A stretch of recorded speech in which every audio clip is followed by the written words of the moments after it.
আসসালামু আলাইকুম। সবাই কেমন আছেন? এই দেখেন এখানে আমি ডিম সিদ্ধ করে নিয়েছি, সাথে আলু সিদ্ধ করে নিয়েছি। ২ টা ডিম, ২ টা আলু নিয়েছি। দিয়ে আমি ভর্তা বানাবো। আসলে ডিম দিয়ে আলু দিয়ে ভর্তা বানালে খেতে যে এত মজা! এখানে আমি শুকনা মরিচ নিয়েছি, পেঁয়াজকে কুচি করে কেটে নিয়েছি। শুকনা মরিচটা আপনাদের ঝাল অনুযায়ী দিবেন। আমি আসলে অত ঝাল খেতে পারি না। ঝালটা আসলে আমরা একটু অল্পই খাই এজন্য।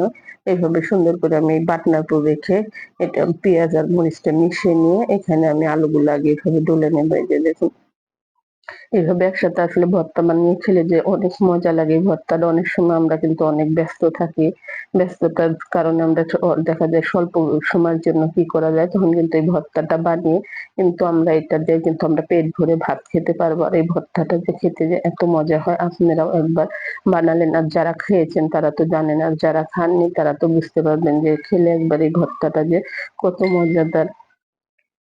এই যে দেখুন, এখানে আমি সর্ষের তেল দিয়ে দেবো। আসলে তেলটা দিলে ভর্তাটা আরো অনেক মজা হবে খেতে। এজন্য আমার ভর্তাটা রেডি হয়ে গেছে।